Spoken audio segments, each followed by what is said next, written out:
Salamu alaikum. Bwana asifiwe. Hebu nione kwa mkono watu wa Nairobi, nione watu wa Nairobi. Vile baba amesema, hayawi. Leo ni ile siku.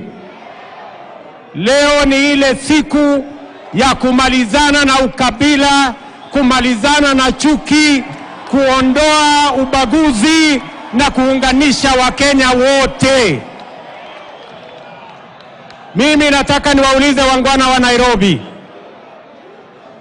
Leo mimi na baba tumeweka sahihi maelewano ya kuunganisha taifa la Kenya iwe taifa moja.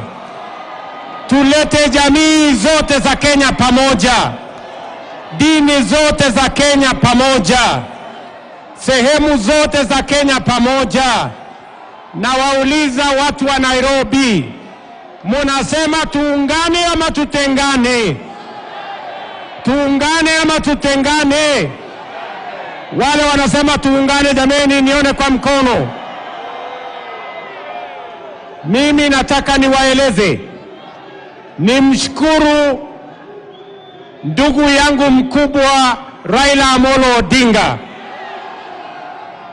kwa kunishika mkono na kuunganisha Kenya mzima, anisaidie kuweka Kenya pamoja, ndio tuweze kwa pamoja tukabiliane na changamoto za taifa letu la Kenya, tuweze kutekeleza mipango ya kilimo ili tupunguze gharama ya chakula na tupunguze gharama ya maisha.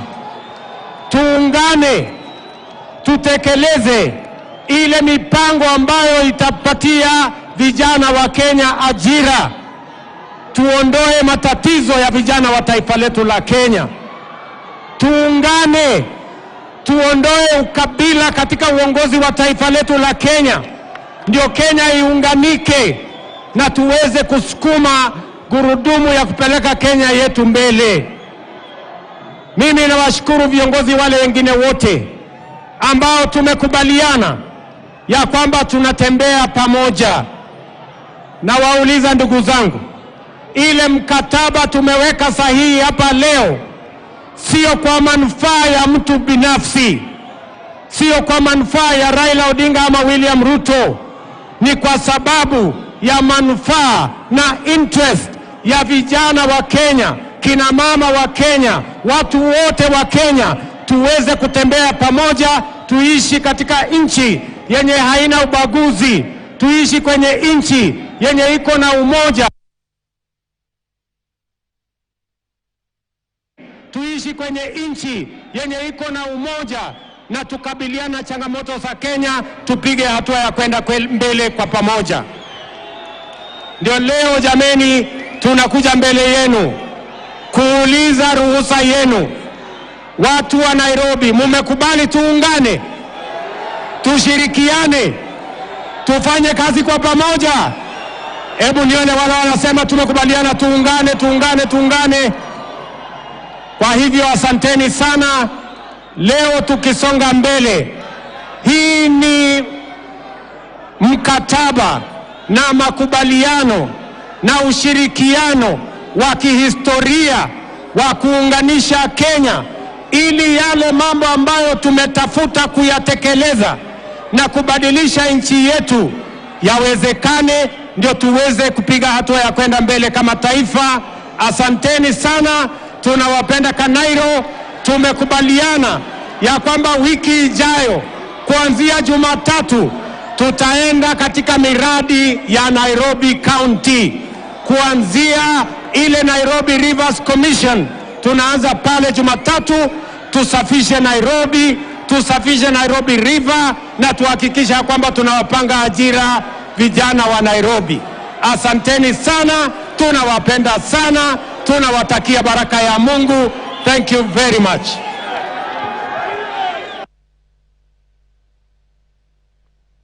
All right, President William Ruto there addressing the residents of Nairobi after formally signing an MOU between his UDA party and that of ODM leader Raila Odinga, where they say it is time. Well, good evening and welcome back to KTN Prime. Now tonight, I'm joined by two gentlemen in the murky world of politics who aren't afraid to get their hands dirty, all in a bid to protect the values of true leadership. Some say history will judge them kindly. A serial litigator turned legislator with presidential ambitions, Senator Okiya Omtatah.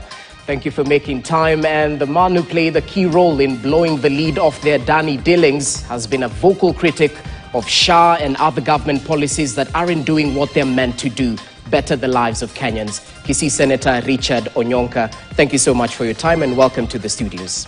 Thank you. Thank you very much. Asante sana. I just want to kickstart the discussion with a couple of sentiments that have been shared by leaders across the divide, specifically President William Ruto and former Prime Minister Raila Odinga, right after the signing of the Memorandum of Understanding between the ODM and UDA parties. Let's listen in. I will be empowering him so that he can come and compete with me. And I had a very clear answer to them that my support for Raila Odinga is not conditioned on him supporting me or him surrendering his aspirations for whatever reason. Today, you have signed a memorandum of understanding between Orange Democratic Movement and the United Democratic Alliance. The carrier goal of the MOU is to help ease the prevailing tensions in the country, reconcile the population, alleviate their suffering, and move the country forward by addressing the critical social, political, and economic issues our people are grappling with. Tuliona juzi, tumekubaliana na Mheshimiwa Raila Odinga, tukasema tuunganishe Kenya. Tuache ubaguzi, tuache chuki, tuache ukabila. Kenya ni nchi moja. Watu wengi wanapiga kelele hapa na pale, oh, Raila ameenda kwa Ruto, ametuacha.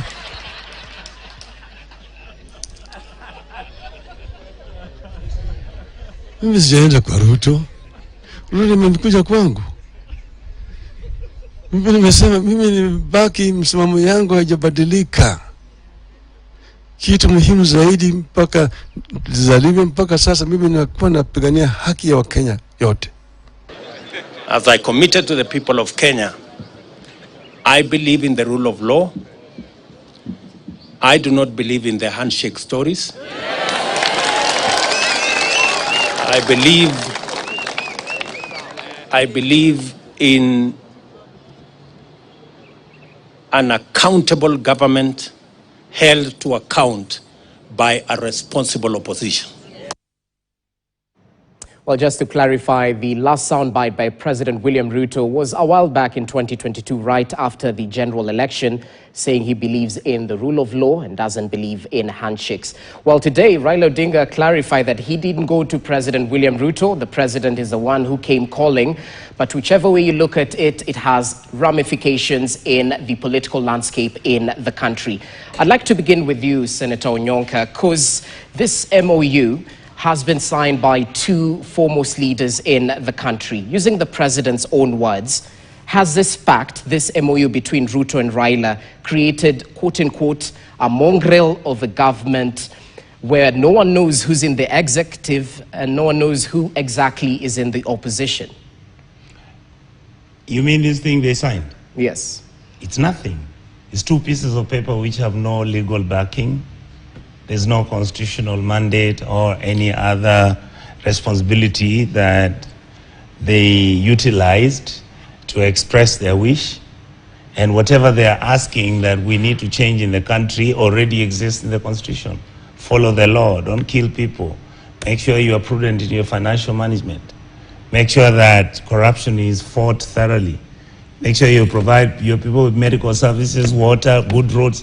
I mean, Which agreement do you need to sign to agree that those things can be done? Honestly. The devil is in the details. So There's what no do you detail. see? What I'm saying is, let me Yeah. put it this way. What if President William Ruto wakes up tomorrow morning and says he doesn't want to see Raila? What happens? Will Raila go with that thing to court? So then why are we cheating ourselves? So it's simply a piece Those of are paper. two pieces of paper of which two very wonderful gentlemen of this Republic of Kenya decided to go and sign, and everybody went clapping for it. So what does it mean to the UDA and ODM members of parliament? Nothing. They were at all. just camouflaging the fact that 2 weeks before, there was a ruling from the court which was talking about the majority and the minority.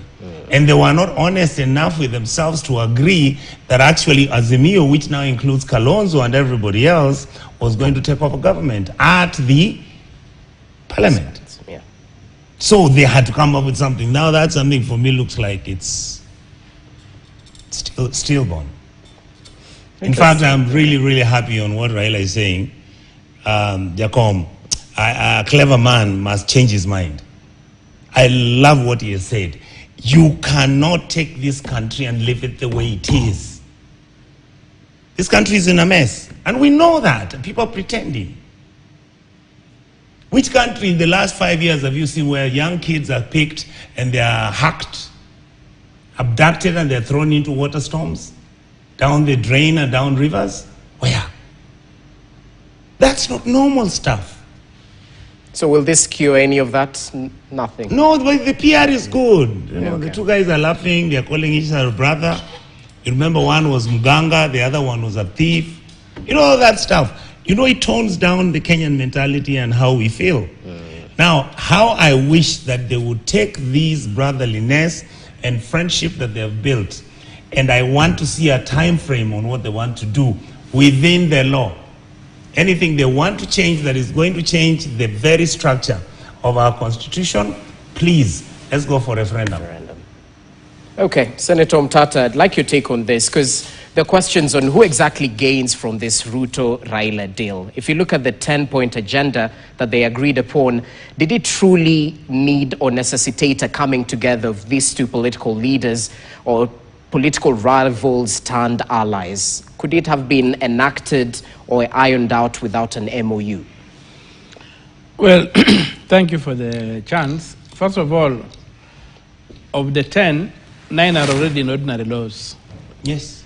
Only one, the attempt to expand the executive, is what is new on the table. And for whose benefit are they expanding the executive? For themselves. It's a self-serving agenda. And I would like to refer them to Article 3, Clause 2. Any attempt to establish a government other than as provided in the Constitution is unlawful. What they are doing is unlawful. There's nothing called a broad-based government procedure. You form coalitions, are allowed in the Constitution. But broad-based government is something that does not exist. So they have established a government contrary to the Constitution. So these people have committed treason, and Raila and Ruto should be in jail in a serious country. You see what happened in Korea when somebody tried to declare martial law? Yeah. He ended up in jail. That's where Raila and Ruto belong.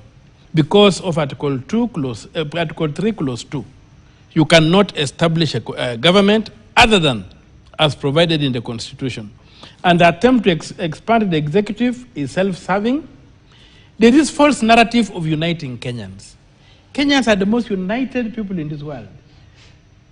If there's anything that organizes us in terms of how we live, it's the pocket. If you are very rich, you can go to Runda, you can go wherever. It doesn't matter who your neighbor is. Sure. You'll find people from any border. If you are not able, if you're just struggling by, you find yourself in Mathare, and you'll find your neighbor is not of your tribe. So Kenyans are organized by the economy. And if there's anything that is killing people here, it's the economy, and we need to talk about the economy.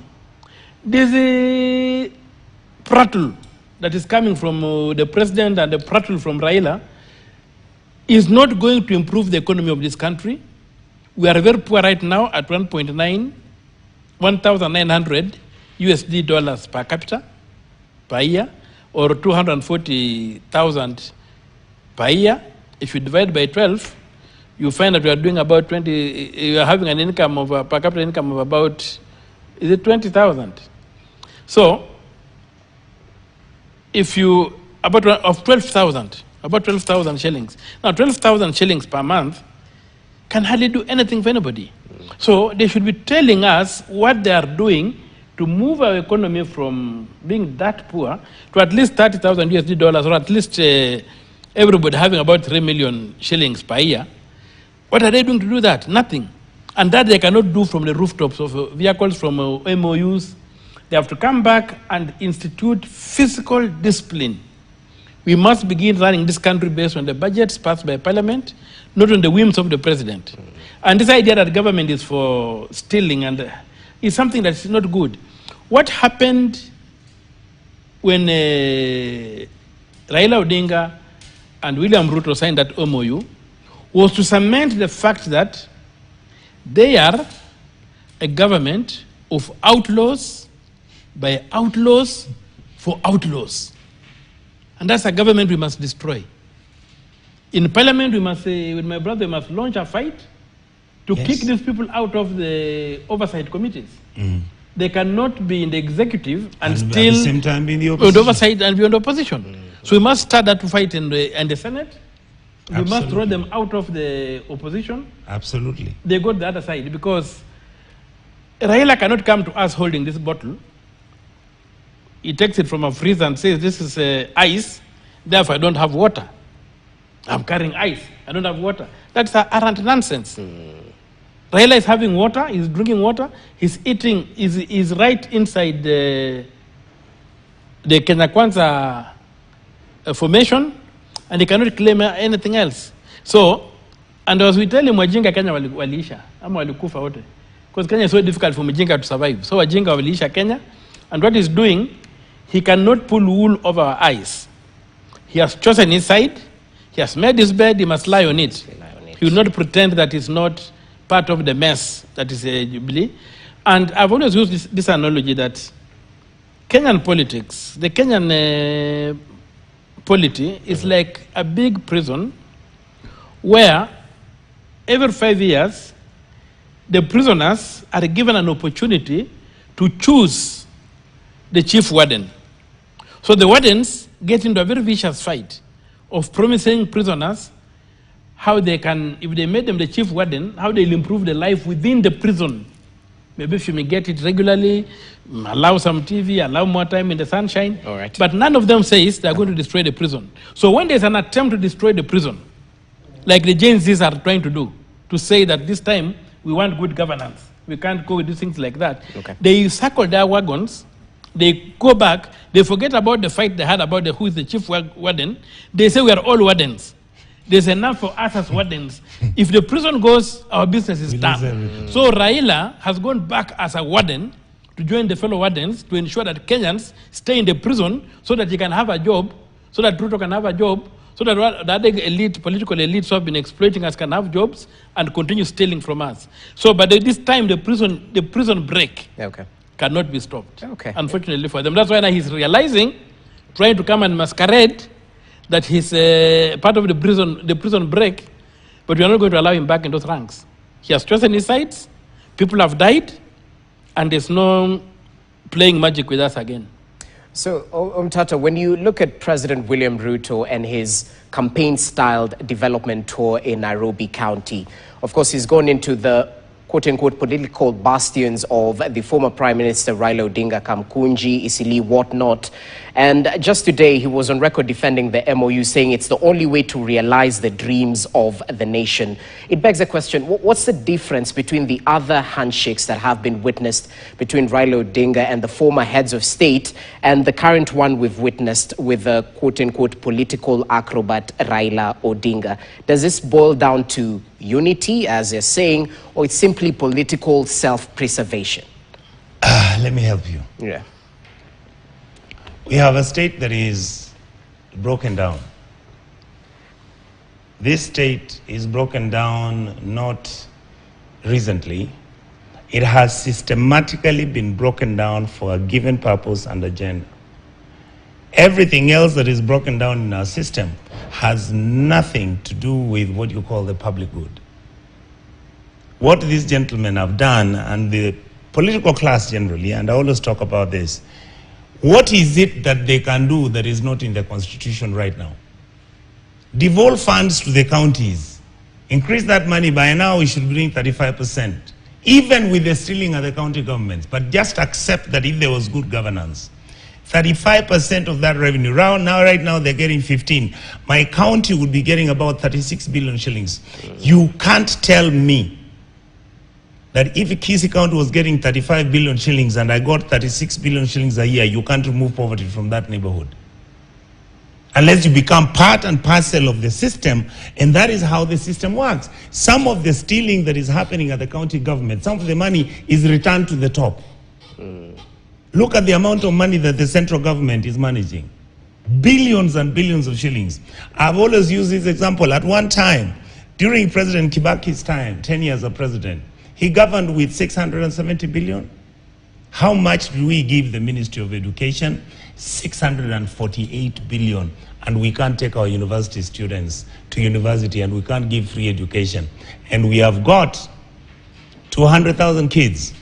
And the rest of the ones who are going to primary and secondary and ECDs, they're all messed up. Money for capitation doesn't go there. And what is happening? Tenders are being distributed from the top to the bottom. So my argument is this. Yes, these gentlemen can meet and have fun. They can go to State House. Raila can actually even be given a place where he consults William Ruto. I have no problem with that. Okay.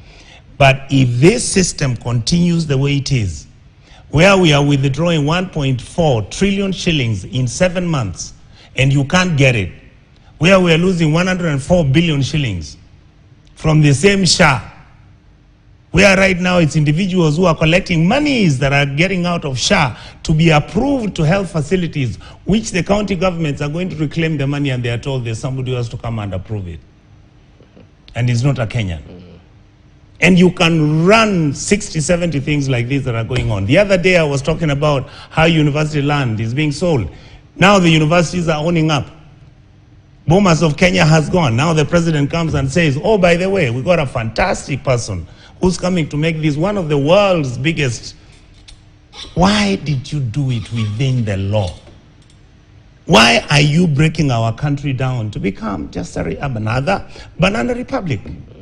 Why is it so difficult for people not to observe the law, follow it, and then do your business and make the money and nobody will bother you? That's what capitalists do. We are not a socialist country, so that today if we find you are worth $1 billion, we'll come and look for you. But follow the law. Create a fair playing ground for everybody. Okay. Whether it's recruitment of secondary schools, whether it is university students, whether it is teachers being recruited or cadets to the military. Why do we do it gung-ho? Because the winner takes it all. So tribes are rewarded to take the military teams to those communities, and we know. You had the other day, they employed 75,000 teachers. How many counties do we have? 47. Assume you give me 1,000 teachers for my county in Kisii. It will be felt. People will know people have been employed. True. How come I don't feel that? How come I can't get 1,000 teachers in Kisii County? Where did the 75,000 teachers go? Winner takes it all. That's my country. Okay. And we are saying, this is not the country I wanted Kenya to be. This is not a country that we want to be. We are better than this. Look at what Kenyans are doing outside the world. Okay. Look at Rwanda. Who built Rwanda? It was Kenyans with Kagame's very meticulous planning and coordinating. That a country was a banana republic is now 25 years down the line. Go and see the place, what's happening. I will not discuss the internal issues and that. I'm just saying, why is it that we don't want to get ourselves to become a country that people can emulate the way it was 25, 30 years ago? So I guess a big question would be, Senator Mtata, how do we ensure accountability, the fight against corruption, is enhanced in the way it should be? Because you raised the issue about legislators and ideally oversight committees should majorly be formed by people from the parties that didn't form government. In this mongrel that we find ourselves in when we're facing claims that Parliament perhaps is captured by the executive, how exactly do we enhance accountability, oversight, and become sticklers of the rule of law? I think it's a question of, it's a design problem. The failure to implement the Constitution, and in this particular case, it's Article 225 Clause 1, which required Parliament to establish the National Treasury as a separate and distinct organ from the Ministry of Finance. Okay. How is Parliament captured? Parliament is captured through the money, the fact that the purse resides with the president. Yet in the design of the things, Parliament is supposed to control the purse, so that the president should lobby Parliament for money to do what it wants. But you see what is happening right now is that you have seen the president now to a point whereby unless a prominent person dies in your community, you never see development. Because it's at funeral that the president comes and says, begin giving us those pledges. No, they has crammed road networks, begins bamboozling people with his memory of road networks, what he's going to do, whatever, and he clowns around like a comedian in the name of the development. That those road networks should be discussed in Parliament. And Parliament should be allocating funds and giving the control of budget to do that. But if it's the president now who is the giver of goods, then the MPs, to get anything to their side, have to bow to him. The other thing is that he also gets this excessive money that he now uses to buy and corrupt the system. So we must not fight corruption, just fight corruption. We must block the source of money. We must establish the treasury, put it under a professional national treasurer, so that the only way you can get money out of the treasury is by moving a budget through Parliament. Okay. And once it's approved, the budget is given to the control of budget to implement, so that you have got two signatures to get money out of that bank called the National Treasury. A signature from Parliament, which is the budget, and a signature from the control of budget, which reviews what is being done. Yeah. That's the way we shall drain the swamp, and then there will be no money to run around. But to say that we are going to fight corruption, first of all, just to use the word corruption is to mischaracterize it. I wish we could say we're going to fight the theft of public funds. Yes. Let us forget the word corruption. Let us call it the theft of the public funds, and the theft is fought by police. Let the OCS be the one dealing with people who steal from government, not these civilians called the Corruption Commission, Yes. who are just there to hide things. Let people be arrested by the OCS, march to court as thieves. Then this thing will come down. But before that, let us block the source. Okay. Because as they say in my place, a river does not flow higher than its source.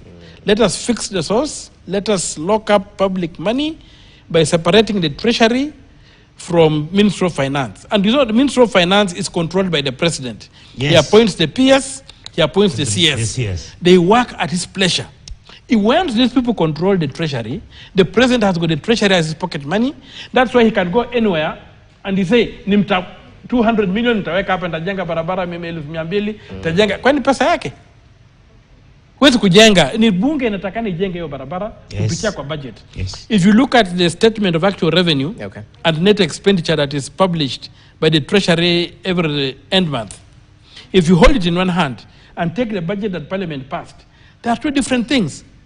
The executive is implementing and doing their own things. And Parliament is doing something else. Is doing something else which is neglected. Yes. So we must go back to the design of the Constitution. And that's why we are saying these people are behind NADCO must be crushed, because they want to corrupt the constitutional structure so that they can now legitimize these illegitimate ways they want to run this country in a way that we cannot understand. But if we implement this constitution, my brother, All right. we will not have these problems we are having. Even the elections of the president, the constitution says an election of president takes place in each constituency. If we terminate that and get to 90 results, and even if the media can call, the way the Americans did for Trump, in November we knew who was the American elect president, they validated it in January. So if we were to do the same the way our constitution requires, we would never have bombers, where we bring choirs within the military, we bring whatever, that we are going to announce the results and we rig. So let us implement the constitution the way it is, and that's the way out of the hole.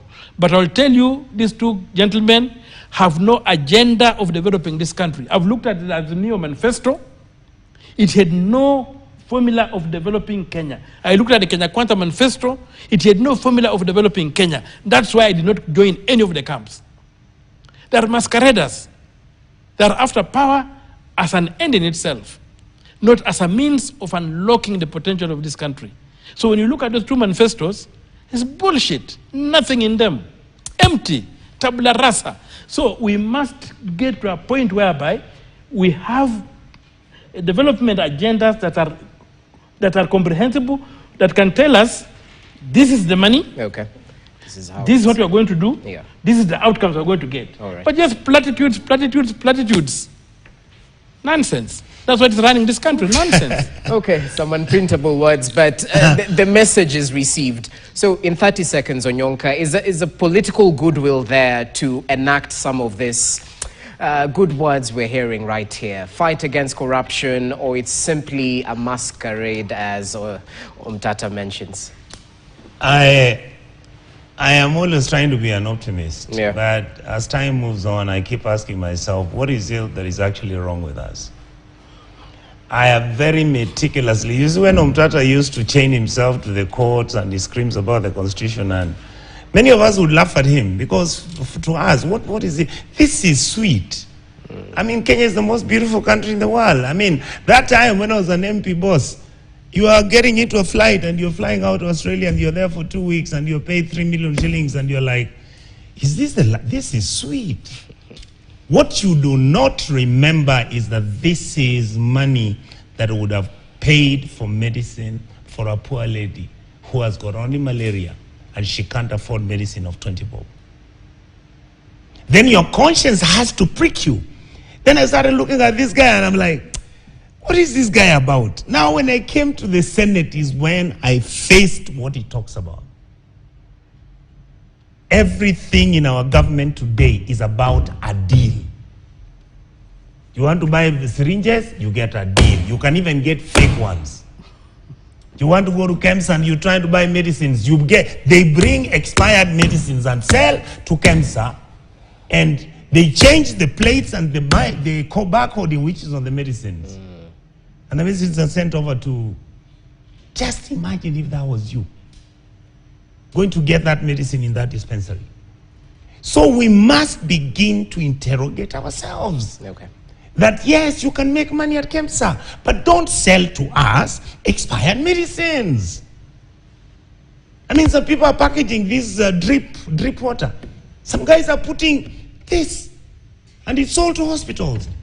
And because it's a placebo, somehow people get well. I mean, what happened to us?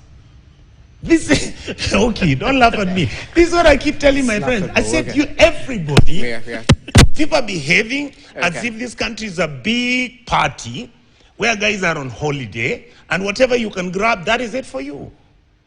And we are saying, you can have your party, but let's do it within the rules. And let's be honest about it. And let us agree that this country has got 50 million people who have dreams, expectations, and ambitions. How many members of parliament can you count today in this republic who have served? We are not more than 2,000. 2,000 since independence. They are not more than 2,000.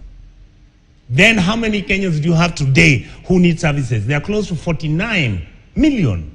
How can you not think what to do with these people? Okay. And then we have a country where you are collecting revenue that is able to run 6 to 7 East and Central Africa countries, and we are one. Isn't there something wrong with us? Well, it needs self-reflection, and allow us to self-reflect as we take a short break right now. The bills have to be paid. As we come back, we focus on the shifty Shah, if I can put it that way, trying to take a look at what the Auditor General's report uncovered and the steps that Parliament can take thereafter in order to take this forward. You're watching KTN Prime. Stay with us. Kwamba hapa Nairobi tuko na changamoto ya mambo ya ajira kwa vijana wengi. Ni kweli ama si kweli? Ni kweli ama si kweli?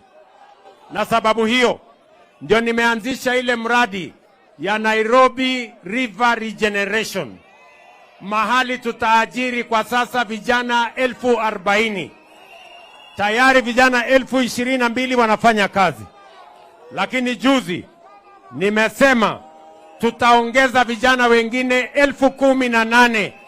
Na mimi nataka vijana wa hapa Kawangware, muko tayari ama muko tayari? Vijana wa Kawangware, muko tayari? Wewe Mama Beatrice, hakikisha ya kwamba vijana wa Kawangware wanaingia katika Climate Works. Mimi niwapatie kazi, wanisaidie kutengeneza Nairobi, wajisimamie na wasimamie familia zao. Vijana hoye! Vijana hoye! Vile vile nimekubaliana na mjumbe wenu, tumempatia pesa ya kujenga ICT hub. Mimi nataka vijana wa hapa Dagoretti na vijana wa hapa Kawangware na vijana wa Dagoretti North tuwe na vijana at least in every ward, vijana 200-300 ambao tutawafundisha kufanya kazi mitandaoni, ndio wapate ajira, ndio tusongeshe Kenya mbele, na wakati huo Nairobi inasonga mbele. Tumekubaliana watu wa Kanairo? Tumekubaliana? Mwisho, watu wa Kawangware, mimi nawauliza kwa unyenyekevu jameni, kwa sababu Mungu hajafanya makosa kutuweka Kenya hii sisi zote. Mungu ametuweka Kenya hii sisi wote, watu wa dini mbalimbali, watu wa kabila mbalimbali, watu wa kutoka sehemu mbalimbali. Mungu ndio amepanga hii ni nchi yetu, na ndio mimi nawauliza kwa unyenyekevu, kazi yangu kama kiongozi wa taifa ni kuunganisha Wakenya wote, kwa sababu Kenya hii ni yetu sisi zote na hakuna mmoja bora kuliko mwenzake. Mimi nawauliza jameni, tumekubaliana na Prime Minister Raila Odinga ya kwamba tuondoe siasa ya chuki, tuondoe siasa ya ukabila, tuondoe siasa ya ubaguzi, tuunganishe Wakenya wote ili tuweze kupanga mambo ambayo yatapeleka Kenya yetu mbele. Mimi nawauliza watu wa Kawangware, jameni, mnakubali tuungane ama mnataka tutengane? Mnasema tuungane? Mnasema tufanye kazi pamoja? Nifanye kazi na huyu Elachi, nifanye kazi na Gavana Ray, nifanye kazi na wabunge wote, niunganishe taifa iwe moja, wananchi wote wawe moja. Hebu nione wala anasema mnakubali tuungane jameni, watu wa Dagoretti na watu wa hapa Kawangware. Kwa hivyo mimi nawapenda sana. Wacha nichukue nafasi hii kwanza nimpatie huyu muungwana, anaitwa Profesa Kithure Kindiki. Yeye ndio Deputy President wa Republic of Kenya. Songa mheshimiwa kidogo, wewe driver, songesha gari ya DP hapa mbele kidogo.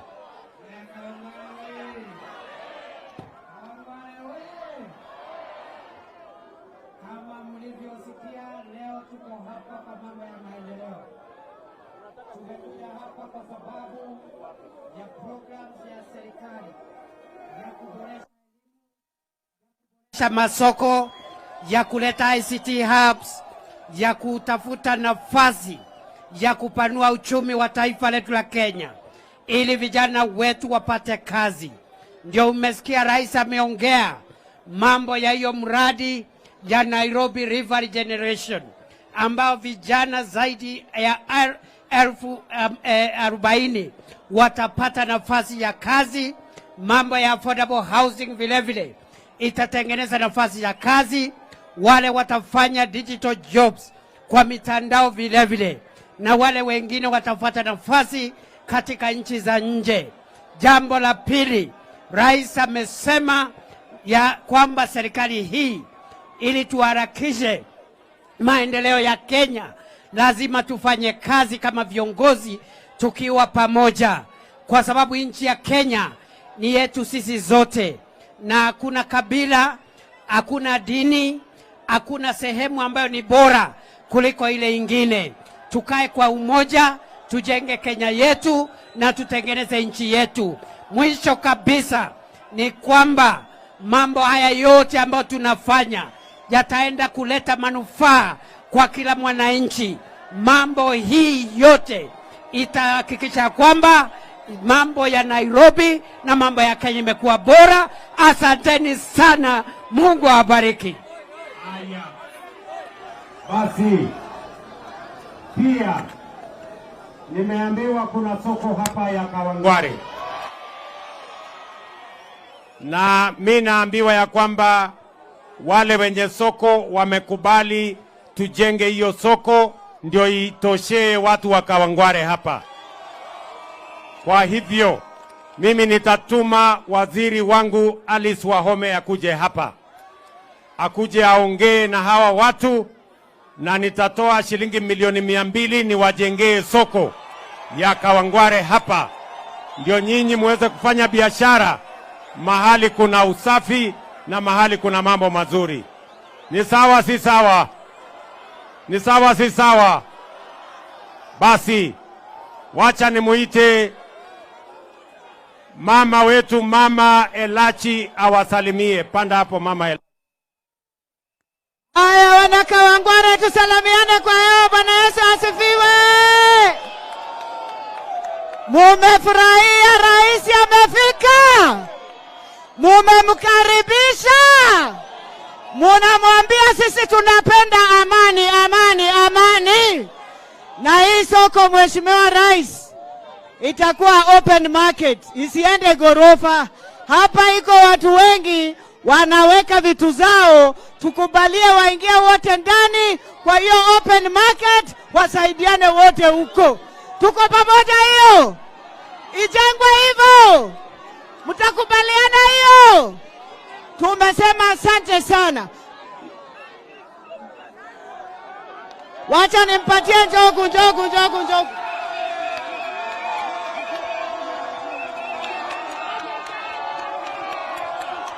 Kawangware oye! Kawangware oye! Kawangware oye! Asante sana Mheshimiwa Rais. Karibu Kawangware. Wewe ndio rais wa kwanza kukanyaga Kawangware. Kwa hivyo tunashukuru sana ile kazi ambayo unafanyia vijana wetu. Tunaomba Mheshimiwa Rais, hii kazi ya kutengeneza mto utupatie vijana wengi kutoka hapa Kawangware. Hawa vijana ni vijana wako. Hii ni ngome yako. Kuanzia 2013 mpaka wa leo, hii ni ngome ya serikali. Kwa hivyo hapa huko nyumbani. Ile kitu naomba Mheshimiwa Rais, Gavana Sakaja amenisaidia na hii barabara. Hapa tumebakisha kama kilomita 3. Tumalize Kawangware yote ikue haina matope. So ukitusaidia na hiyo sisi tutashukuru sana. Alafu tunataka tukue hawa vijana wetu. Tunaomba hawa vijana wetu. Tunajua umejaribu kutengeneza ajira. Sisi hapa hatuna shamba, hatujabahatika kupata ile affordable housing. Kwa hivyo nafasi ikipatikana Mheshimiwa Rais, hata kama ni watu 20 utusaidie wapate kutoka Kawangware mahali unajenga. Tunashukuru sana. Kila wakati fikiria Kawangware, hii ni area yako na hii ni area ya serikali. Kwa hivyo tunaomba vijana wetu tukaribishe rais, na ninashukuru sana kwa ile heshima ambayo kuonyesha kwa mkubwa wetu wa taifa. Sisi watu wa Kawangware ni watu wa heshima. Kwa hivyo tunaomba utusaidie. Vile vile Bwana Mheshimiwa Rais, kwa hii shule yetu ya Kawangware Primary tuko na deni ya maji ya 300,000. Maji imekatwa. Kwa hivyo kwa sababu uko na gavana hapa, atuevie hiyo bill tuweze kupatia watoto wetu maji. Asante sana na Mungu awabariki.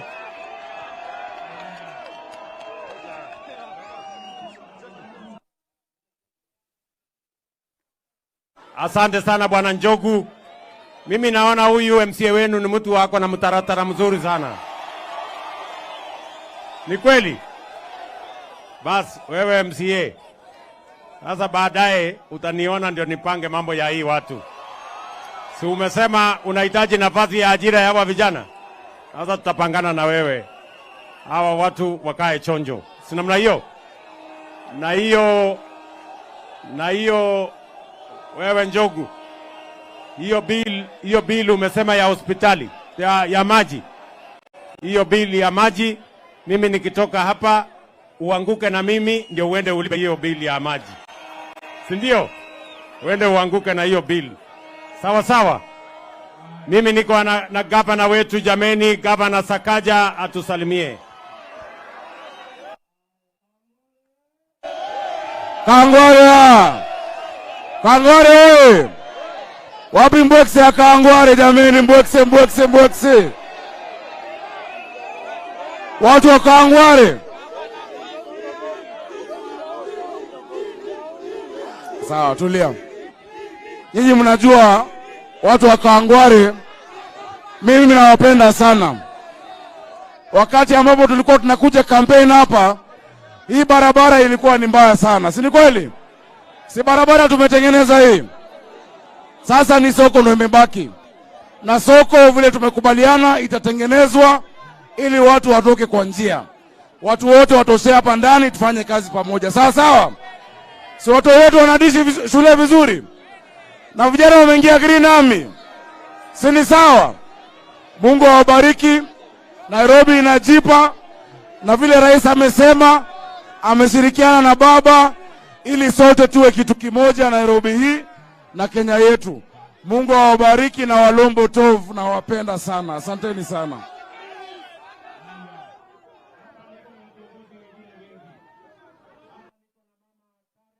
Mpigeni makofi.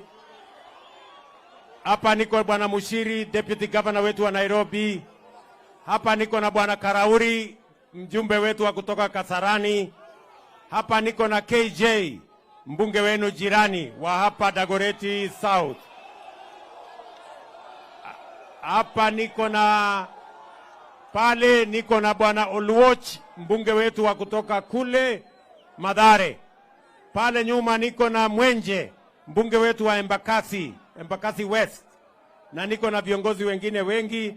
Watu wa hapa Kawangware tunawapenda sana na tunawatakia baraka ya Mungu. Thank you very much. Na asante sana bwana Njogu kwa kupanga hiyo maneno. Thank you very much.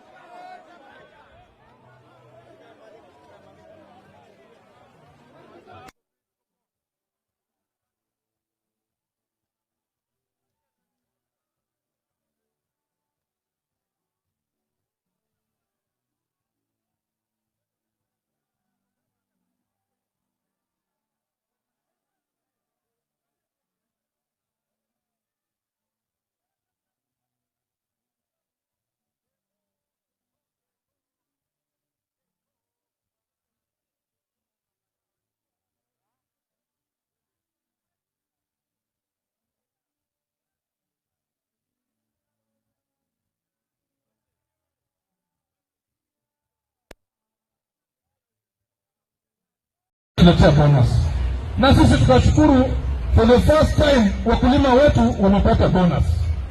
Wakati rais amekuja hapa, mlisikia juzi akisema ya kwamba tuko hapa na mtambo wa distillery, tuko hapa na mtambo wa cogen.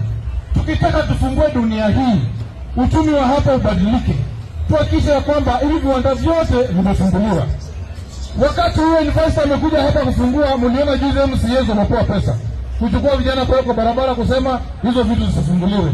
Mpaka Sarbi mwenye anawajengea manyumba afungue. Sisi tumesema rais ametoa amri distillery ifunguliwe, cogen ifunguliwe, kwa sababu distillery ikifunguliwa vijana 500 wamepata kazi. Cogen ikifunguliwa vijana 600 wamepata kazi. Leo huyu muhindi mwenye ako hapa anasaka sukari. When Mumias Sugar was Mumias Sugar, tulikuwa tunasiaga 8,000 metric tons kwa siku. Leo tunasiaga 800 metric tons kwa siku. Wakati tulikuwa tunasiaga 8,000, hata kupata hiyo sukari was a problem. Lakini saa hii 800 metric tons in a day, ukienda kwa masoko hapa shamba unapata sukari ya mwezi kwa wheelbarrow. Alafu najiuliza, kama mnasiaga 800 metric tons, hii sukari yote kuanzia saa hapa Busia mpaka Mandera, sukari imejaa kwa masoko. Hii sukari inatoka wapi? Hiyo mnanipata? Na hii maswali hawa jamaa hawezi uliza kwa sababu wote wamewekwa mfuko. Sasa wananitisha. Wao rasili tunamfuta kazi. Sijui mimi nimesema niko tayari. Lakini haki ya watu wetu lazima itasimama. Tumekubaliana? Tumekubaliana? Mnasema haki yetu isimame? Mnasema haki yetu isimame? Mnasema haki yetu isimame? Wewe wacha Kiherehere, wewe PK. Wewe wacha PK. Mnasikia vijana? Tumekubaliana? Wewe relax. Wewe wacha bangi wewe.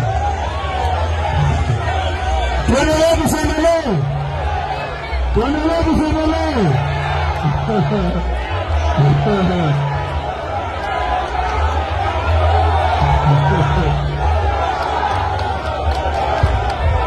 Wewe vijana. Wewe mtoto mdogo relax. Tuendelee tusiendelee. Tuendelee tusiendelee. Kwa hivyo ninyi msikize. Wewe vijana relax. Ninyi mnasikia? Ninyi wachana na PK. Mimi niko na haki ya kuongea mambo yenu. Hii kelele huyo kwa nao anajengewa nyumba wewe. Wewe kijana. Wewe unajengewa nyumba wewe. Wacha kelele wewe. Tuseme tusiseme. Tuseme tusiseme. Sema. Tuko anajengewa nyumba, ajengewa nyumba. Sema ajengewa nyumba hii. Wewe usijaribu kupanda gari yangu my friend. Don't try me. Don't try me. Don't try me. Tuendelee tusiendelee.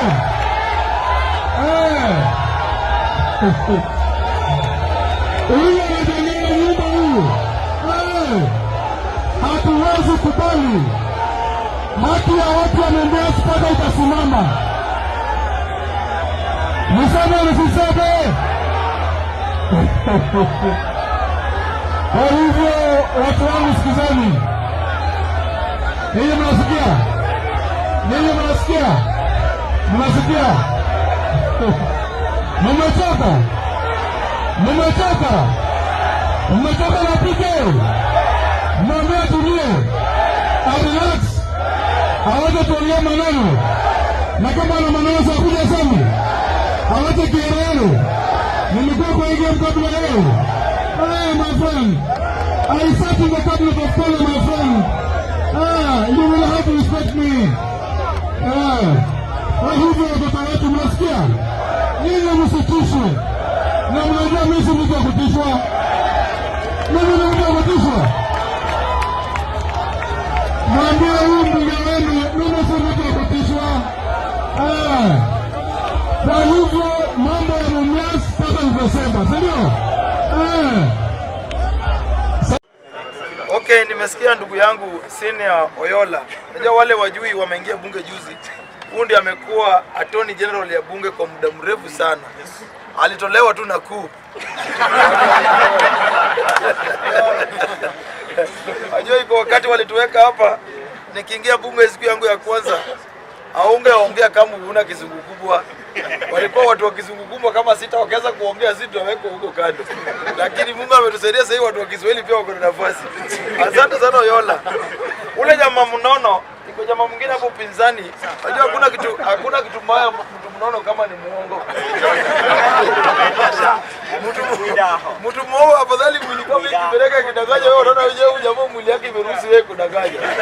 Lakini mtu mnono kama ule ako round na anapinga na anasema vitu muongo mingi. Je, hii dunia kweli iko na maneno. Na kitu fani na watu wanapinga historia ya Raila Odinga na William Ruto. Hawajaileta upinzani hapa. Na sisi wanabunge tujawai kataa. Hatujawai kataa waleta hata Malala hapa. Juzi huyu jamaa wangu mnaona ambaye ametoka hapa. Mtu alitembea na yeye ni mtu wa serikali. Alitembea na ule jamaa ni nani? Didmus Barasa. Unaona? Na hiyo siku alisoma kama security analinda mtu wa serikali. Hata hakupinga. Akapata hiyo siku alipewa kitu kidogo akapotea, mwezi ndio akarudi nyuma. Sasa mimi nasema na hao watu kweli wanapinga na hao ndio wanatafuta watu wa serikali wakuje hapa. Badala watu waachie. Kitu ya kwanza wanabunge kabla ningia siasa ya Raila Odinga na William Ruto inasumbua watu sana. Na mimi nataka kuambia supporters wa Raila Odinga ambao wako hapa. Enyewe mjipigie makofi kwa sababu nyinyi umekuwa warembo ambao watu wote wanatamani. Jana juzi nimeona Uhuru akienda tena kunyemelea baba. Uhuru akienda kunyemelea baba, ameweka baba na safari mingi. Ule mtu alikuwa anapiga baba picha au baba na Uhuru picha ni kama alikuwa kwa miti kama hii. Na hakukuwa na simu safi. Saa hii hao watu ambao wanalia ya kwamba Raila akisupport Ruto eti wataanguka na yeye, akienda nini eti Wajaluo wapige kura. Kama tupige kura, kwa nini mtusumbuke na sisi? Sisi nyinyi ambao mnapiga kura, watu wapatane 2027, mupigie candidate yenu ambaye haisimama hata women rep. Gachagua haisimama hata women rep. Saa hii wale walikuwa nasema nikiongea mambo ya Gen Z hapa, kama hapa ilikuwa hotspot, watu wako kwa naongea hapo, vijana walikuwa najaa wengi. Nikasema Kenyan politics ni tribe. Nikaambia ndugu yangu Kasmuel kama amekaa hapa, ya kwamba kuna hii mambo ya Gen Z hakuna. Kila mtu ako na godfather yake. Ukiona Boniface Mwangi unaona Martha Karua. Wewe Kasmuel, wewe peke yako ndio huna mtu. Wewe pia tafuta vile unaona kwa godfather ya. Saa hii lilionyesha udhalilishaji ya kwamba kumbe Morara pia alikuwa anafanyia bosi yake nini? Kazi. Sasa mimi hata nashindwa. Afadhali Kasmuel akosave. Kwa sababu Morara mali ameenda, hawezi simama hapa, hawezi simama atoe Kimani Chungu hapa Kikuyu. Hawezi sama kwa Dagoretti pale, Dagoretti mali unatoka huko Dagoretti kwa South, hawezi. Unaangalia watu wenyu wako pande gani wengi, wana support coalition gani, ndio wenda kusucceed. Kwa sababu mtu sikudanganya kwamba watu wanatuimbia hapa eti Gen Z wataamua. Gen Z ya Raila ambao ni wengi. Hata nyinyi wale mliona hapa sio Gen Z, ama iko wengine wale mliona hapa na walikuwa wanatetea nani? Raila. So mimi nataka kusema hivi, my friend, kwa watu ambao wana support wa Munyoro, hao watu wa Mount Kenya wachukii William Ruto. Hao watu wa Mount Kenya wanachukia Raila Odinga na Wajaluo na wale watu wanafanya kwa government ya William Ruto. Mkitaka kujua ni kwa nini? In 2000 wakati Raila Odinga na Kibaki walikuwa wanafanya pamoja, walisema Kibaki na Raila Odinga wameretire, ni wazee wote waende nyumbani pamoja, kwa sababu Kibaki alikuwa anafanya na nani? Na Raila. Wakati Raila Odinga alikuja akasalamiana na Uhuru Kenyatta, wakasema Uhuru Kenyatta ni mlevi na waende wote pamoja akiretire, kwa sababu Raila Odinga alisalamia nani? Uhuru. Wakasema ya kwamba eti huu mtu ndiye ametuletea kisirani kwa serikali. Wote waliama wakaenda kusupport nani? William Ruto. Leo tena wamechukia William Ruto kwa sababu Raila Odinga alikuja akaweka peace na wakakaa na yeye na wakina Mbadi na pia Wandai na kina Raymond Omolo wakapata kazi. Sasa hii wanasema Ruto na Raila Odinga waende nini? Nyumbani. My friend, hiyo janja yenu tumejua. Na hiyo janja yenu ita work sasa iko wa Kenya. Mulitumia wakati ile ingine. Na hiyo kitu Gachagua juzi alikuwa na tangu Gachagua afanye interview sijawahi jibu. Gachagua alifanya interview akasema ya kwamba wamepea Raila Odinga option. Raila Odinga kama anataka kuwa president wa nchi atoke mapema, hawakuje wakae chini wamweke president. Nataka kuambia Gachagua na watu wa Mount Kenya, sisi si wajinga na Wakenya si wajinga, na supporters wa Odinga si na supporters wa Oginga Odinga. Supporters wa Oginga Odinga mulidanganya Oginga Odinga mkitumia Paul Muite. Akaenda Haji Pause hapa, akaenda kuambia Oginga Odinga ya kwamba tumeamua kukupea president in 1992. Oginga aliuliza Paul Muite, Paul, hii actress ambayo Kenyatta aliimba kwa watu wenyu, mko sure mtanipea hii kiti? Wakamwambia mzee, tunakupea hii kiti, tumechoka na Moi. Oginga alikubali na kaingia box yao. Dakika ya mwisho walifanyia Oginga nini? Alitoka namba 3. Namba 4. Alitoka namba 3 in 1992. Number 1 ilikuwa Moi, number 2 Kibaki, number 3 Matiba alikuwa namba 2. Namba 3 ilikuwa Oginga, namba 4 ikakuwa Kibaki. Namba 4. Unaona? After hapo Oginga hakukufa kwa sababu walikuwa wanataka kukufa. Oginga alikufa juu alikaa chini akauliza, mimi ndo nimepigania hii nchi, nimepigania demokrasi, nimeleta nini? Hao watu wamenifanya hivi nikatoka hii namba. Oginga akakuja akazima. My friend, sisi Raila Odinga tutake akufe kesho. Sisi Raila Odinga bado tuko na haja na yeye. In fact tunataka Raila Odinga hata Mungu akimchukua kuja tuulize kama chukue Raila ama asichukue. So Raila Odinga hata kufa na stress ya election ya 2027. Correct. Kwa sababu sasa hii mnajua vizuri mkisa Uhuru Kenyatta anazunguka na yeye ama anaenda kumnyemelea, kwa sababu wanajua ya kwamba Raila Odinga akisimama then watu wa Mount Kenya watachukua, naweza toa hata candidate wachukue hii president na njia nyingine, kwa sababu Wakalenjin wakipiga na sisi wa supporters wa Raila Odinga wapige kando, itabaki ya kwamba nyinyi mchukue. My friend, lazima mupate dose ya William Ruto 10 years. Nataka niwaambie, hiyo jinga yenu hii lazima itolewe. Unaona, hiyo kora yenu mlidanganya wale watu zamani, sisi najua historia yenu vizuri sana. Hata kama mmeplant wabunge wengine ndani ya ODM, ndani ya wapi, hata Kalonzo kama Gachagua wako sure unataka kuweka mtu president. Bwana Kalonzo alikuja wakati Odinga aliwin presidency in 2007. Mkaambia Kalonzo through Mudhama ya kwamba kuja usupport Kibaki kuwa vice president. Ben tunakuweka president 2013. Daga mwisho mlifanyia Kalonzo nini? Mulimuita watermelon. Na mkaita Mudavadi ya kwamba ni mademoni. Leo wakina watu wanatembea wamekuwa malaika lini? Kama Musalia Mudavadi amekuwa na nyinyi muita mdemoni. My friend, tunataka kuambia nyinyi, Uhuru alisema ya kwamba Ruto yeye 10, Ruto nini? Uhuru alisema nini? Ruto 10, Uhuru. Kwa nini huyu kijana Mkalenjin alizunguka kama Uhuru Kenyatta amechanganyikiwa? Raila akiwin election ya 2017 hapa, Uhuru akichanganyikiwa akampiga Gilbis, anakunia matako yake pale Mudhurwa. Ruto akamwambia mimi naenda kumake sure amekuwa president. Ama ni uongo? Hapa kama anachanganyikiwa Ruto, ama ni uongo? Akamwambia nita make sure kwamba umekuwa president. Leo mnasema ya kwamba eti Ruto saa hii atoke na hii miaka 3. My friend, sisi tuko kwa hii serikali. Hata ukiona vile na nini saa hii, hata vile natembea, unaona saa hii sina mambo ya sufuria kwa kichwa. Hata Kibaki alitakaswa na province ngapi? Moja. So 2007 dunia au ndio dini ya Raila na William Ruto vile wamekasirika. Mimi nataka niambie supporters wa Odinga wale wako hapa na wale wana support William Ruto ya kwamba musidanganywe na musichochwe. My friend, hao watu wamerule hii nchi ya kutosha. Unaona, ukiona mtu mnono kama hii na ni muongo, hata unasikia hii ndio kweli iko na maneno kweli.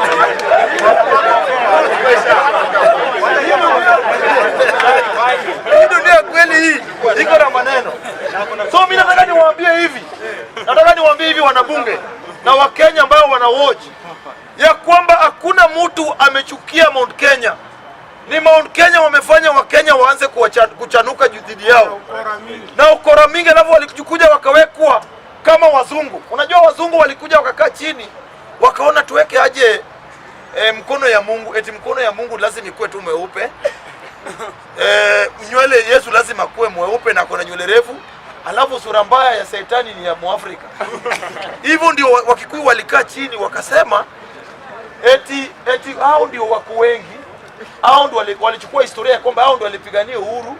Kila kitu mzuri hao ndio walipigania, hao ndio walileta. Hata kahawa, majani chai, hii kahawa ilitoka Kisii na Nyamira. Walikuja wakaweka eti ilitoka wapi? Eti Mount Kenya. History iende kwao. Unaona? My friend, hao watu wanadanganya Waluya na wanadanganya Wajaluo na watu wa North Eastern na wapi na kwamba eti sisi tulipigania uhuru, eti sisi ni Mau. My friend, sisi hao watu walipigana wapi wafukuze wazungu wasitunyanyanye samaki? Walipigana wapi? Wakisii walipigana wapi ili msipande kahawa na ndizi? Walipigana wapi kwa Waluya ili msipande miwa na nini? Na msinini sikari? My friend, hao watu walipigania shambo yao. Na ni kitu chungu sana wakisemanga nyinyi Wajaluo eti Odinga amewachukua kama kasi ya dini yake ya kutumia vibaya. Eti Odinga anatumia vibaya. Hakuna mtu alitumia Wakikuyu vibaya kuliko Kenyatta family. Kwa sababu gani? Wazungu wote wale mlipigana, hao watu walitengeneza rasta. Walitoa wazungu kwa shamba zenyu, na hizo shamba zenyu ule mtu alichukua ni nani? Ni Kenyatta family. Hakuna Mjaluo na Mluya na Kisii ambaye anaishi kwa hizo shamba. Ni Kenyatta family. So my friend, hakuna uhuru mlipigania. Kama mlipigania uhuru hapa Tanzania, walitangulia kupatia sisi, walikuwa mbele yetu kupata uhuru. Walitoa wazungu gani? Walitoa nani? Walipiga nani? My friend, hizo historia za ujinga. Kwa sababu tunataka kwamba Ruto make sure historia nyingine imeandikwa tena. Hii mambo ya ujinga tumewekwa hapa, historia nyingine iandikwe ili watu wasome visto upuzi ya kwamba walikuwa walipigania uhuru ya wapi? Mlipigania nani? Hizo tutambui nyinyi. Na mkitaka kujua sisi tutambui nyinyi, 2027 hata mkiwin Ruto atatangazwa na sisi tunangoja nyinyi hapa Thika Road.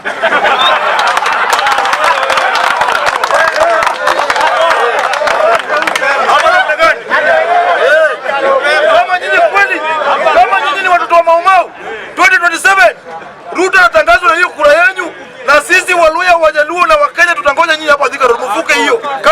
Mau Mau. Sisi si wazungu ambao mlitoa. Sisi mnatoa jinsi hapa Kenya. Ama namna gani? Ama namna gani? Na mimi nataka kuambia watu wetu. Nataka niambie hata ndugu yangu Joaquin presidency huwezi pata through Central. Hauwezi. Watu wa Central wanakaa kama nyani. Ukienda Boreta Mpale na Ndizi, unapata nyani wamekaa pale. Chukua hiyo ndizi tupia nyani, alafu enda chukua hiyo ndizi yako. Noma. Utapata na kukuara na ndizi ni yako. Hao ndio watu wa Central. Wananyenyekea wakitaka kitu, wakisapata. Hata Wameru wametumia sana na historia ya Ngema. Kwa nini? Kama Ngema ni ukweli, sasa ni Kindiki ni deputy president, wanasema eti anatumika. Eti Kindiki anatumika. My friend, this time round watu wetu musingi kuchapa.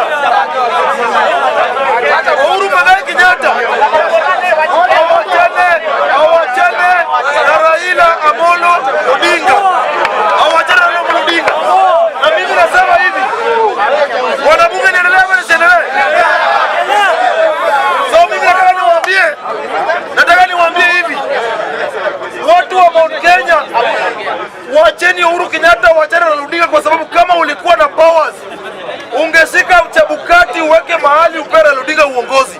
Kama hukumpea hiyo wakati, wacha kuzunguza Raila Odinga. Sisi tuko kwa broad base na tuko na William Ruto. Kwa sababu nini? Huyu William Ruto alipigana 2007, Wakalenjin walikufa, watu wetu walikufa, ili Odinga akue president. This time round wacha tumpe nafasi afanye kazi. Watu wa Mount Kenya tunangojea 2027. Sunday school. Your Excellency, for your information, tulitahiriwa na imutu, lakini ni kama aliwacha kanisa kidogo, lakini hayuko mbali sana. Mheshimiwa Rais, viongozi wote walio hapa, bishop wetu na pastors wetu wote, waumini wa AIC Annex na wakaji wa Eldoret wote, Chamgei. Bwana Yesu asifiwe. Rais, mimi sina maneno. Unajua ukiwa area unanipimianga hewa sana. Lakini wakati ya huko mimi nakuanga mwenyewe hapa. So nataka niseme tumeshukuru sana. Nataka kwa sababu rais, tuko na kanisa kama 6. Na tulisema na viongozi wa hapa tujenge kanisa 6 ama 10. Kanisa nzuri. Yenye ukiingia kwa barabara ya Nairobi Road unaona kuna kanisa mzuri kwa hiyo barabara. Ukiingia kutoka Kipkorogot, kutoka Kitale na kule kwingine zote, mimi nataka niwaombe waumini. Tuko hapa leo. Tumekuwa hapa mwaka jana. Nimefurahia sana vile Omondi amesema. Mimi najua hii kanisa na Kipkorogot, Nation, ile ya Keses, Kapsabet, ya Kapsabet imeisha. Tunakuomba ukuje utufungulie. Na ile ya Kapchorop pia inaendelea vizuri. Na waomba kama waumini wa kanisa. Unajua waumini wengi wanatoroka wakati ya kujenga kanisa. Msitoroke. Mkae hapa. Vile Omondi ananipatia report, niko na imani kubwa sana. By December hii kanisa itakuwa imeisha. Halafu tukuje tufungue. Na Omondi nimeona hapo mbele kuna nafasi. Mungu akikujalia, akitujalia vizuri, ujenge kama mall kadogo hapo. Ndio pastor akwanga na suit mzuri, fiato mzuri, bishop pia anapata extension, kanisa inakaa sawa sawa, si ndio? Na mimi nataka nikushukuru rais. Unajua tulikuwa tumepanga kuja hii anniversary. Lakini juzi wakati tuliongea nikakuomba nikakuuliza unakuja masisha Chebukati. Ukipata nafasi kuja tuombe pamoja. Na akaniambia sawa. Hata nikawa na wasiwasi, amesema sawa ama nimesikia mambo yangu. Na nini nikapigia Omondi nikamwambia Omondi basi ujipange. Pongezi ndugu yangu Omondi. Mheshimiwa Rais, sisi tukiwa hapa Wazingishu, sisi tayari tulishaungana. Ukisikia huyo Omondi anasema yeye ndio chairman wa area, ni ukweli. Huyu jamaa tumetoka naye mbali sana. tumeshirikiana kibiashara, tumeshirikiana hapa nyumbani kuanzia tukiwa wadogo mpaka sasa. Mimi nataka niwaulize, tusipoungana, mtu kama Omondi huyu ataenda wapi? Mtu kama Wanaina ataenda wapi? Sisi wote ni wa Kenya. Na ile siku tutajua ukabila haina maana, tutaenda mbele sana. Tutaenda mbali sana. Unajua wakati nilikuja nikasimama hapa Kapseret, kuna watu walikuwa wanasema huyu ni Marakwet, huyu sijui nini, huyu. Sasa siku ile nikauliza hawa, mimi ni mkaaji wa hapa, nimesaliwa hapa, tulitahiriwa na huyu mtu, tulilelewa wote Sunday school. Sasa unaniambia nirudi Marakwet, mimi nitaenda kuanzia wapi? Hata sijui huko nitaenda nianzie wapi. So mimi nataka niwaambie umoja ni nguvu. Huyu Omondi alikuja hapa akiwa mwanabiashara mdogo, akawa kansela. Sasa yeye anatuongoza kwa vitu mingi. Tunapanga mambo mingi na yeye. Tuwe na Kimani, tuwe na mwingine pale. Hii maneno ya siasa ya ukabila ni maneno ya ujinga. Hata haina lugha nyingine, ni maneno ya ujinga. So mtani kuambia rais, ile mambo ulifanya juzi bila kukusifu, kurudi nyuma na kuunganisha Kenya, hiyo sisi wote tuko hapo. Hata ule mtu Kalonzo Bilatati amesema ukiwezekana ongea na yeye, ongea na kila mtu. Hii nchi ni yetu sisi wote, tushirikiane. Unajua mimi nasikia watu wanasema na Kororia, hii kanisa mwenye alikuwa chief guest last year, rafiki yetu Ndindi Nyoro. So ukirudi mwambie ile kanisa yako inaendelea vizuri na akuja afungue Desemba.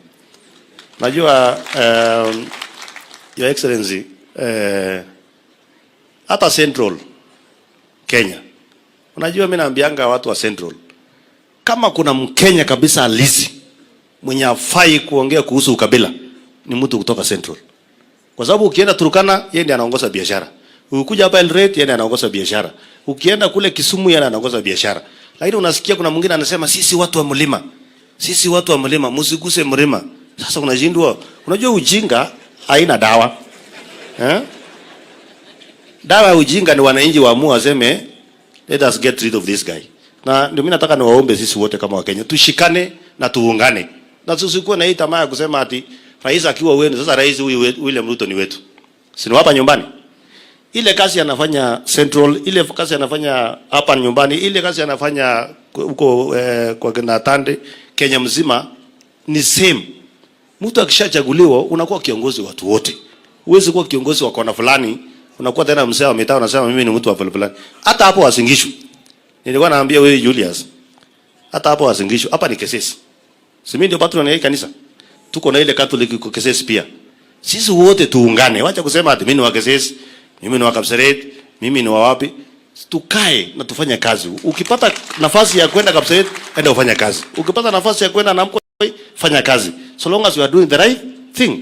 Mwenyezi Mungu awabariki sana. Asante. Asante sana.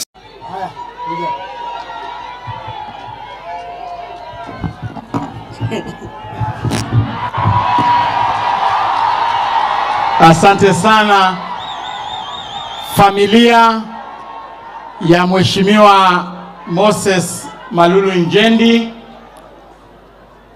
waombolezaji wote, kanisa yetu ya Katholiki ambayo imekuja kusimamia ibada hii. Ningependa kwanza kusema pole, sisi tumepoteza kiongozi. Na huyu Malulu nimesikia watu wakisema mambo mengi juu yake, but I want to remember Malulu for one thing. Malulu Njendi was a decisive leader. Malulu Njendi was a leader who was going against the grain. He was an independent leader. In 2013, wakati kila mtu hapa Kakamega alikuwa anaenda upande wa CORD, Malulu Njendi alisimama kwa chama yake ya maendeleo, akapita kama individual. In 2017, wakati Malulu kila mtu alikuwa ameenda kwa ile NASA na chama cha ODM, Malulu Njendi akasimama kwa chama cha Jubilee. In 2022, wakati hao wabunge wote ambao wana manage program walikimbia wakaenda kule upande mwingine, Ni Malulu Injendi peke yake alibaki. Malulu Injendi was a man. We are here to celebrate a hero. Huyu ni mtu ambaye mimi nilimuona kama kiongozi wa msimamo. Na mimi nashukuru sana the Parliamentary Service Commission. Nashukuru sana wale wote ambao wamekuja kuleta heshima kwa Mheshimiwa Malulu. Mwisho kabisa, unajua ukienda mahali mpaka pia utumia akili kidogo. Ukiona wamepanga maneno fulani, hapana ingia tena kwa hiyo maneno, unajipanga kidogo. So mimi sitasema siasa, lakini kwa niaba ya Malulu Injendi ningependa, na unajua nimesikia watu wakiimba hapa, kwa Kiswahili tunasema mgawa muue lakini haki umpe. Ukweli wa maneno, Mheshimiwa Rais wa Jamhuri ya Kenya amesimama na familia hii na alikuwa rafiki wa dhati wa Malulu. Hii maneno mnaona ni yeye amefanya. So kwa hiyo urafiki ya Malulu na Mheshimiwa Rais, ningependa tu Mheshimiwa Rais kesho akikuja, tafadhali, tuliona kule Mumias, Mheshimiwa Rais juzi vile ulikuja, ulipeana bonus kwa wakulima wa miwa wa kule Mumias. Kwa heshima ya watu wa Kabaras. Wa Kabaras ndio wanapanda miwa kwa wingi hapa Western Region. Kama ulipeana 150 million kwa wale wakulima wa Mumias kule, tungependa kesho Rais ukikuja hapa, kama unapenda hao wakulima wa hapa Kabaras, upeane 300 million kwa sababu Kabaras wako na factories mbili. Unajua Mheshimiwa Shinali, hii ndio maneno nilikuwa nataka kusema. Kwani hautaki watu wa Kabaras wapate pia wewe bonus? Nyinyi watu hampendi wa Kabaras. We must speak for the Kabaras nation. Niseme nisiseme, nitoboe nisitoboe. You know, hatuwezi kuwa na matanga mnaanza kutuambia usiseme hii sema hii. Tunakaa ni kama we are weak leaders. We must speak our minds. Mwisho, sababu matanga ilikuwa ya mwanasiasa na mpaka ifanywe na wanasiasa. Matanga ya mapastors inafanywa na mapastors. Mpaka tuongee siasa hapa bana. Jambo la mwisho, mimi ningependa kuomba jamii ya Mulembe tushikane. Na ningependa kuomba Rais wa Jamhuri ya Kenya ambaye ni rafiki yangu. Unajua wewe unaimba hapo ukidhania si rafiki. Ni rafiki yangu. Ningependa kumuomba kwamba kesho akija hapa, ni vizuri ajue kwamba wakati wa kufanya maendeleo na siasa atafautishe kati ya Western Region na Nyanza Region. Kwa sababu sisi wakati ya kupiga kura, sisi ndio tunapiga kura. Wale jamaa wapige kura. Wakati ya maendeleo inaenda kule, sisi tunanyimwa maendeleo hapa. Ningependa Rais akija hapa kesho aambiwe kwamba wakati wale watu wa Azimio walikuwa na campaign hapa Kakamega, walituambia kwamba watapatia mtoto wetu Oparanya awe Minister of Finance. Wakati wamepata uongozi wa kuingia kwa serikali ya Ruto, wamechukua kiti ya finance, wamepeleka kwao, wamepatia Oparanya hii ingine ya Hustler Fund. Na unajua Hustler Fund unabonyeza *254# unapata pesa. Hata Oparanya yuko katikati hapo. Mimi ningependa kuomba tafadhali Rais ukija, angalia watu wa mkoa wa Magharibi tofauti na watu wa Nyanza.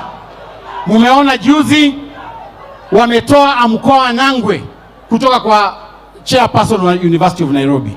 Umeona hata huyu speaker Wetangula amekaa hapa na yuko sure kama yeye ni speaker, wanamtishatisha kila wakati. Niseme nisiseme, nitoboe nisitoboe. Hata next week mimi nasikia Raila Odinga anakuja kujiunga na serikali. Na nasikia anataka kiti ya Prime Minister ambaye ni huyu Musalia Mudavadi. Hii maneno mpaka tukwambia Rais, tafadhali usiguse hawa watu. Kiti ya hawa watu ni viti zetu. We must protect our community and respect the Luhya nation. Asanteni, Mwenyezi Mungu awabariki. Haya.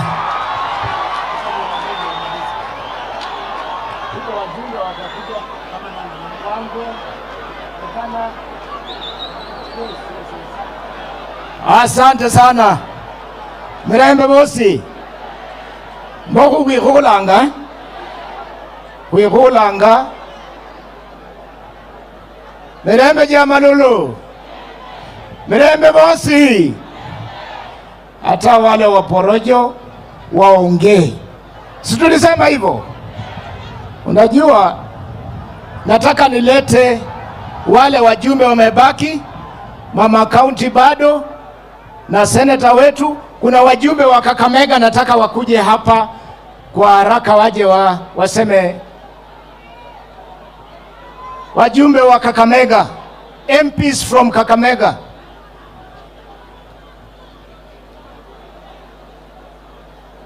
Kujeni, kwani mko na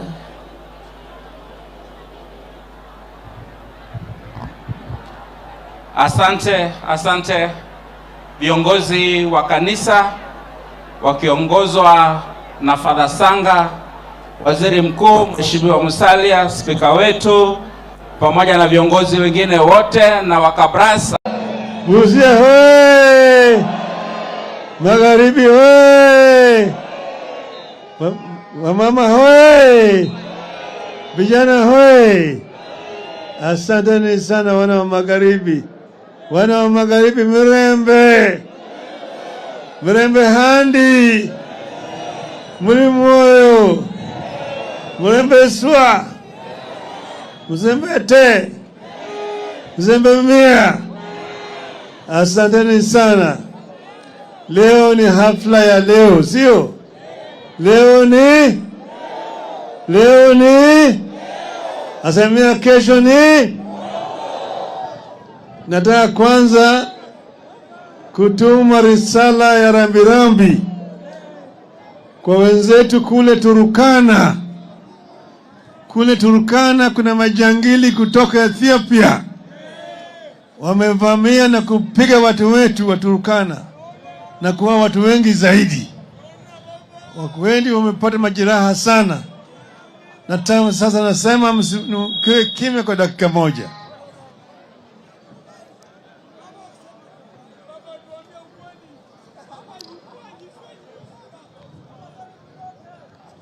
Asanteni. Asanteni sana. Sasa mimi nimerudi.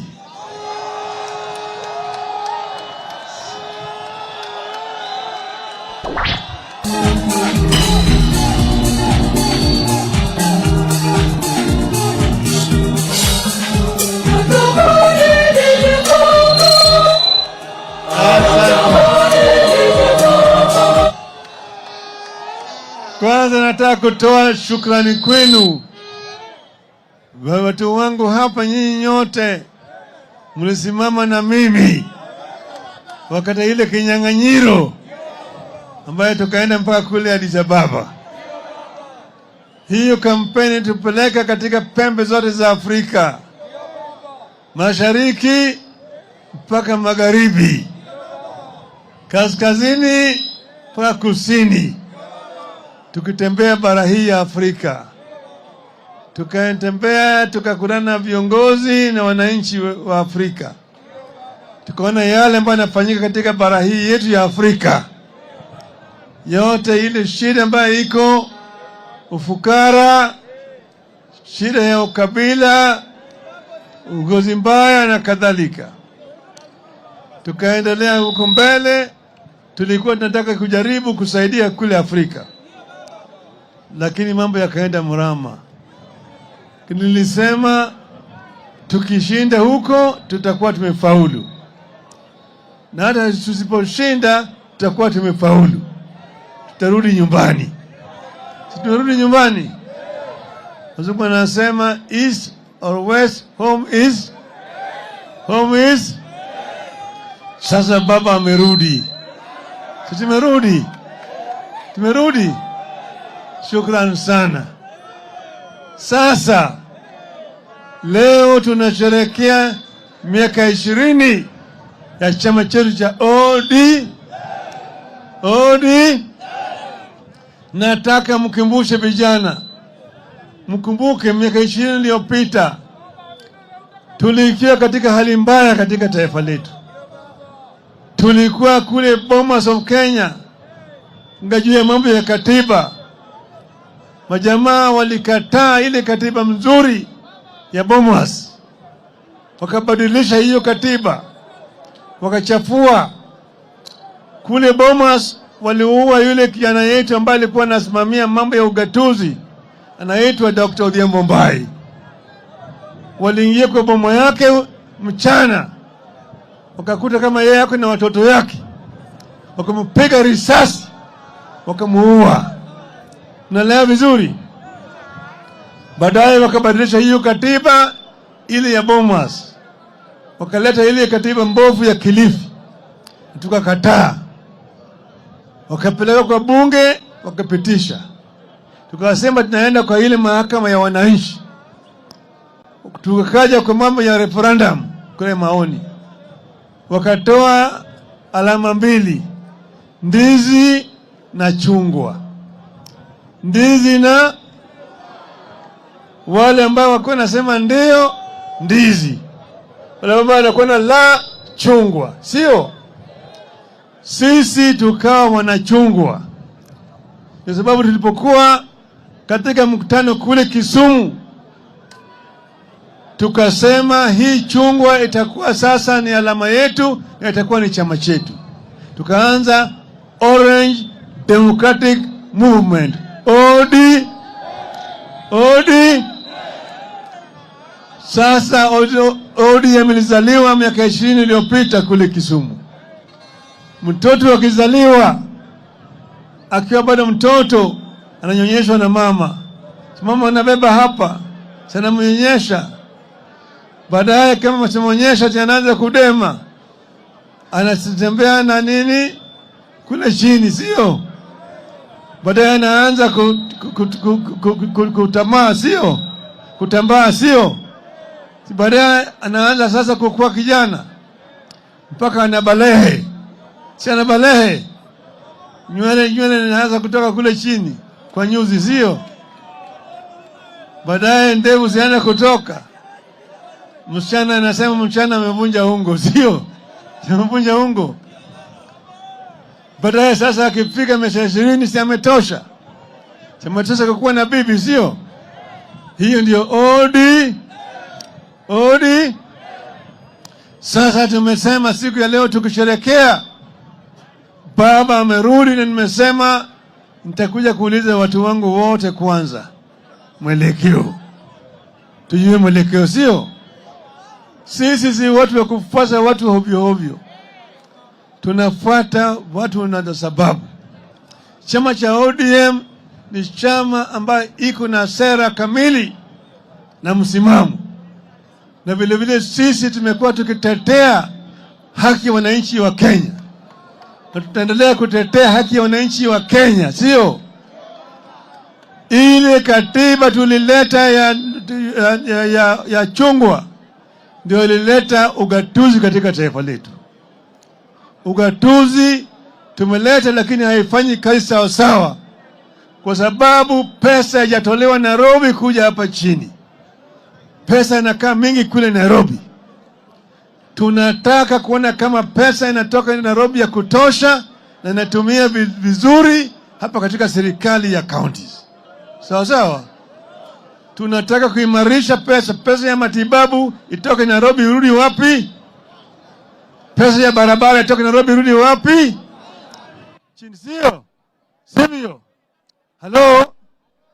Tunataka kuona mambo ya ufisadi. Mambo ya ufisadi tutaangalia.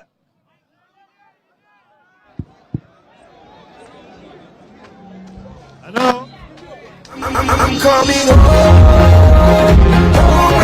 home. Hello? Vijana hoi! Vijana hoi! Wangapi nasema baba aendelee kushauriana na watu kwanza? Wangapi nasema nipate maoni, sivyo? Tutashauriana na nataka kuhakikisha nyinyi kwamba tutachukua msimamo ambayo italenga matakwa na haki ya Wakenya wote. Hiyo ndio tutafanya, hakuna nyokonyoko. Sawa sawa, vijana hoye, vijana hoye. Asanteni sana, Mungu awabariki.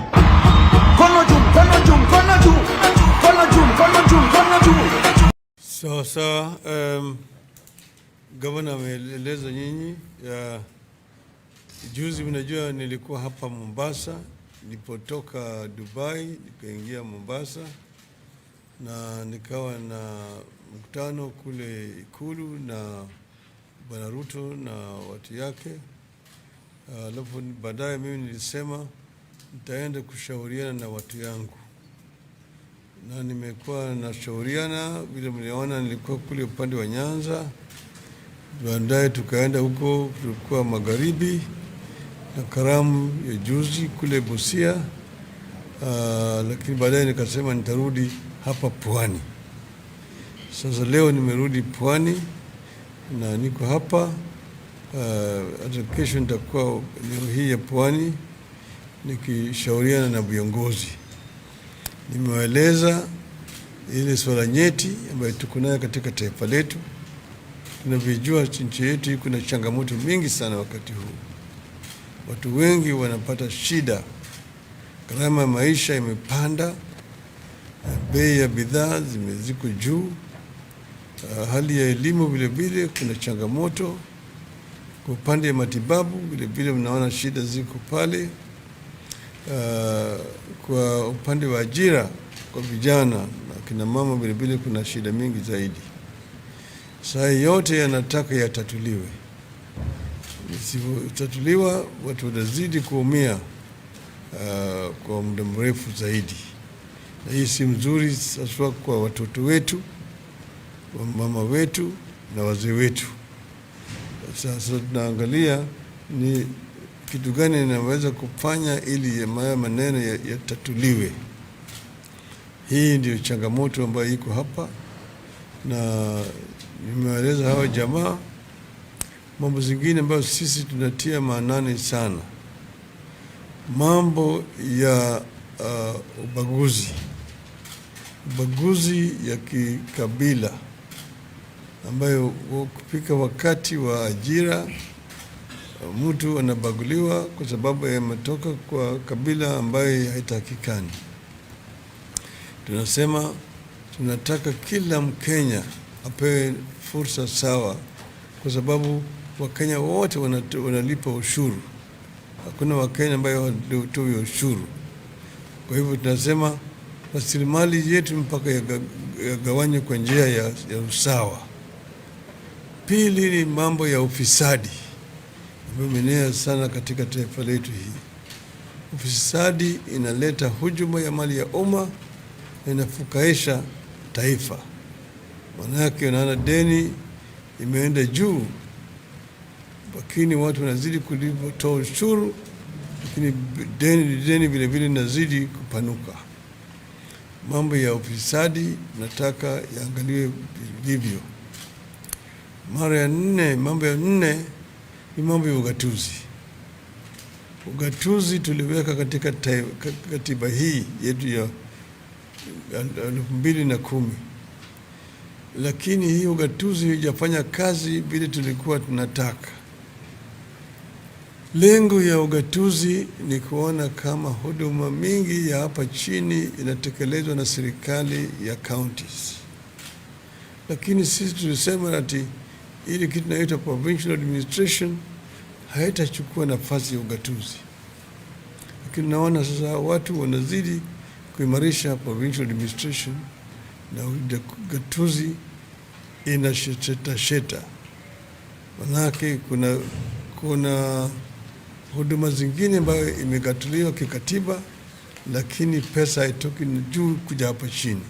Kwa mfano upande wa matibabu naona kumeathirika, kuna shida. Mambo ya SHA vile haijatekelezwa vizuri, watu tunakuwa na shida mingi zaidi. Tunataka kuona kama yale yote yamerekebishwa. Upande ya elimu vile vile kuna shida Kwa upande wa wanafunzi wa chuo kikuu kuna shida, hata hapo chini shule za msingi kuna shida mingi zaidi, lakini tunataka ugatuzi pesa ikudi chini ya kutosha. Hata kwa upande wa miundo msingi pesa yaweze kuletwa hapa chini ya kutosha, ili huduma inaweza kufanyika na kupitia kwa serikali ya counties. Alafu mambo mengine ni mambo ya utawala kwa jumla. Watu kutekwa nyara, vijana wanashikwa hovyo, wanapelekwa vizuizini mahali ambayo julikani, wanateswa huko, wengine wanauawa. Hayo ni maneno ambayo hatutaki kuona katika taifa letu, mpaka yale yakome kabisa. Hatutaki kuona kama yale yanafanyika katika taifa letu. Kwa hivyo tuko na mambo mengi ambayo tunataka kuona kama yameboreshwa, na ndio sababu sisi tunapewa shauri ili tukubaliane. Kama tukubaliana, kuna masharti ambayo sisi tutaweka ili tuendelee mbele. Sasa hawa wanachama wa chungwa wa hapa Mombasa wameamua wakanipatia mimi fursa niendelee na mambo ya kufanya consultation. Wameniunga mikono. Kwa hiyo mimi natoa shukrani sana kwao. Asanteni sana.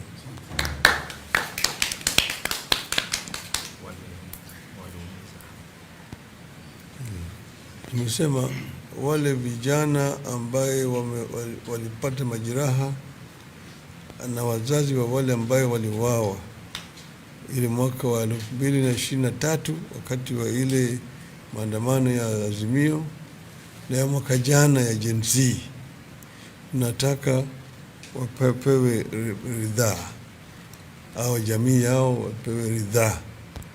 Hiyo vile ni sharti ambayo sisi tunaweka, tukubaliane.